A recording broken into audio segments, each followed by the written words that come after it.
Can you really call that a debate last night? To me, it was more like a revelation. And by that, I mean it was a reveal to the country. It was a reveal exactly who J.D. Vance is and exactly who Tim Walz is. Let's get ready to rumble! You can't handle the truth. Somebody to the top of the line.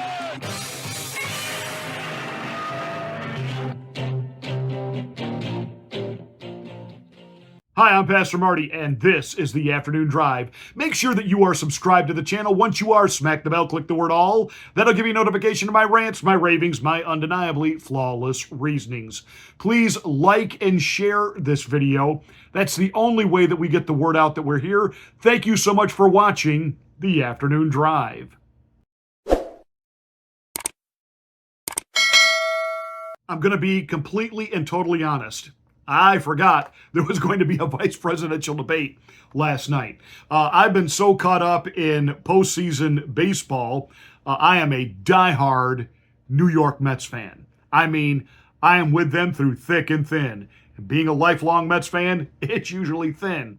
But this year, they were able to make the playoffs based on a series they had with the Atlanta Braves on Monday. So yesterday I was all focused on watching the Mets. They got done. I had a great meal, great supper. I was basking in the afterglow of how the Mets did against Milwaukee and getting ready to watch the Braves, who I can't stand, get beat by the San Diego Padres. And about 15 minutes into the game, I'm like, oh yeah, there's a vice presidential debate. So I flipped it over there. Let me tell you something. Most of the time, a vice presidential debate means nothing. In fact, most people can't even remember who certain vice presidents were. I mean, does anybody stay up at night thinking, gee, America missed out on so much with Dan Quayle not becoming president? I mean, can you even name 10 vice presidents? It's just one of those things that sometimes seemingly is inconsequential until there's the possibility that person really could become next in command, i.e., Kamala Harris. Now, that all said, last night's vice presidential debate is a game changer. And it's a game changer because America got to see with their own eyes that what we call the media, the news in this country, are really nothing more than propaganda artists, propaganda peddlers. They have been told for weeks that Tim Walz was America's dad. He's a military hero. He's a football coach. He's a teacher. He's the everyday dad. And what they saw was, well, this. Governor Walz, you said you were in Hong Kong during the deadly Tiananmen Square protests in the spring of 1989. But Minnesota Public Radio and other media outlets are reporting that you actually didn't travel to Asia until August of that year. Can you explain that discrepancy? Yeah, well, and to the folks out there who didn't get at the top of this, now look, my community knows who I am. They saw where I was at. Look, I will be the first to tell you, I have poured my heart into my community. I've tried to do the best I can, but I've not been perfect, and I'm a knucklehead at times. Governor, just to follow up on that, the question was, can you explain the discrepancy? All I said on this was I got there that summer and misspoke on this. So I will just, that's what I've said. I'm a knucklehead. Let me tell you something. Even if J.D. Vance had lost that debate, which he did not, he mopped the floor, debates, when it comes to the afterglow of the debate, do you get a bounce? Was anything said that is a takeaway for people? That's one of those meme moments right there. That's one of those clips that becomes viral. I'm a knucklehead. I'm a knucklehead. Vice President Harris was asked in the one and only solo interview that she didn't bring her emotional support governor to, what was the big decision that she's made that really it just kind of came from her gut? and she's picking Tim Walz as a running mate. Immediately when that debate was over, Team Harris put out a tweet saying, I'm calling on Donald Trump to debate me in Atlanta. They know how bad of a debate performance Tim Walz gave. Now, I'm not going to go back and forth on the policy issues. Here is the big takeaway. Walz came across as a buffoon. Now, some conservative political commentators are a little bit concerned that what J.D. Vance really needed to do last night was really pigeonhole Kamala and Tim Walz as radical. No. That's what Donald Trump does. Donald Trump is that wrecking ball that comes in and hits Kamala and hits Tim hard. J.D. Vance had to do, I guess I would say, 3 things last night. Number one, he had to appeal to suburban females. He had to, number 2, represent the policies of Donald Trump is not extreme. And number 3, he had to show America he wasn't weird. And J.D. Vance hit a home run on all 3 of those pitches. He absolutely was able to articulate in a way that Donald Trump didn't and probably can't when it comes to a empathetic, sympathetic position on abortion while maintaining his values.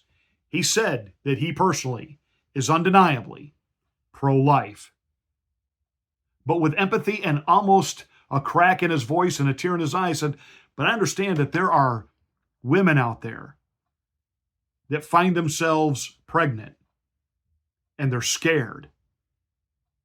How will I take care of this child? What will I do? He said, and Republicans, we call ourselves pro-life, pro-family, but we don't know how to feel what that girl feels and to let her know that we're not your enemy. What we want to do is create programs and surround you with resources so that you can make a decision, that you don't have to feel like you're alone and that you only have one option, that you actually have more than one option. That was great. I've been saying that for years, and I've been involved with the pro-life movement, and I keep telling the pro-life movement, you're your own worst enemy. I was the pro-life movement in New York. I was in the pro-life movement in Florida. I was in the pro-life movement in Ohio. I'm now living in the state of Georgia. And I can tell you, when the expansion of abortion policy was voted in 2022 in Georgia, the people that I knew in the pro-life movement were almost suicidal. They couldn't believe. And I said, you don't understand what you did. You come out and you want to spew facts. I said, the Democrats, they put up TV commercials and they show you these empathetic stories of the teenage girl that made a mistake, got raped. I said, fill in the blank. And Tim Walz, he had that part of the debate. He could tell those stories, not accurately. The death he keeps referring to was because she took the abortion pill and had side effects from it and didn't seek out medical intervention until it was too late. So we could make the argument there the Big Pharma had a little something to do with that. But J.D. Vance handled it perfectly. Empathetic, sympathetic. He portrayed himself to suburban women who know in their hearts that America is not in a place it needs to be. They know that we're on the brink of war. We've got Iran wanting to try to nuke and take out Israel. You still got the whole Russian-Ukraine. We've got a a dock workers strike going on now. And so we are going to start feeling it economically again at the gas pump. And anytime you got to go into a store and buy anything because our supplies are all in cargo ships off the coast of America, they can't dock and unload. And all this has happened on the Biden-Kamala watch.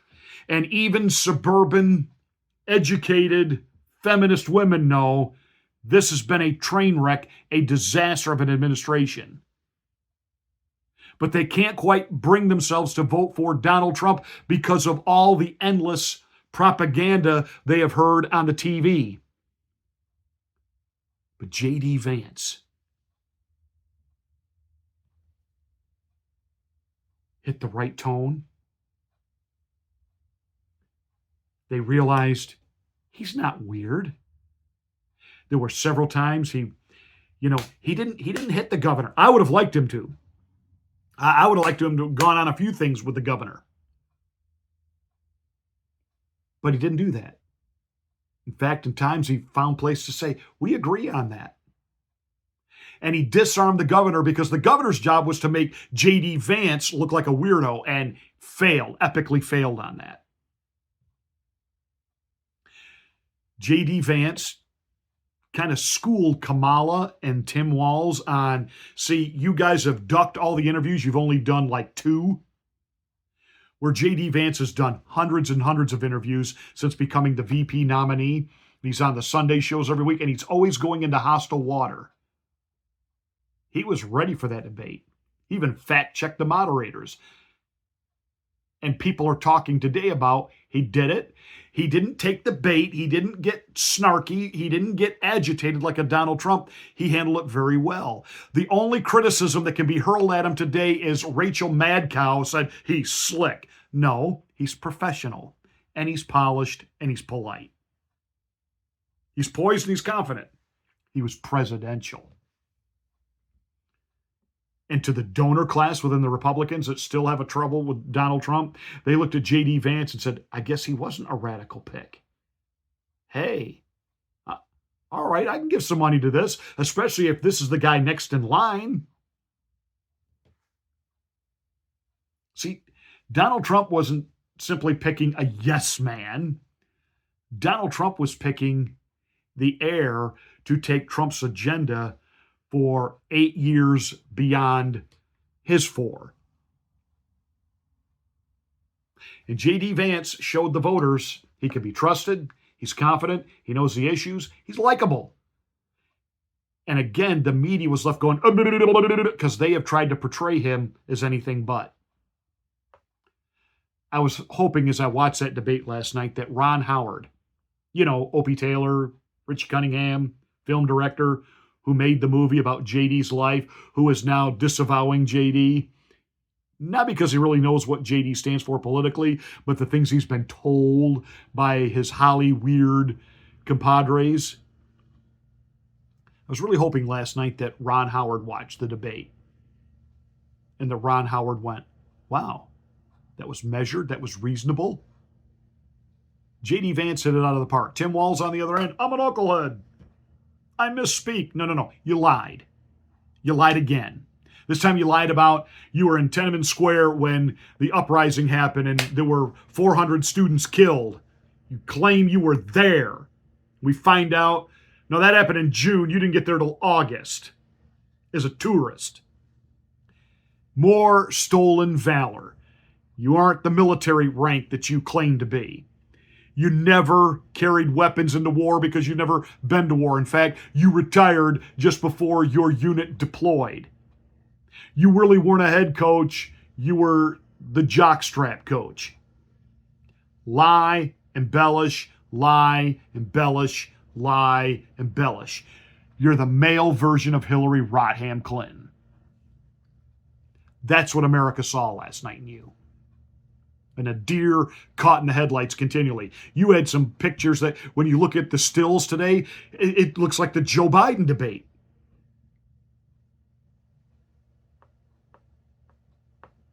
J.D. Vance. By the way, the media is trying to downplay everything. They know he won that debate. Even the left-leaning podcasters are like, yeah, he absolutely won that debate.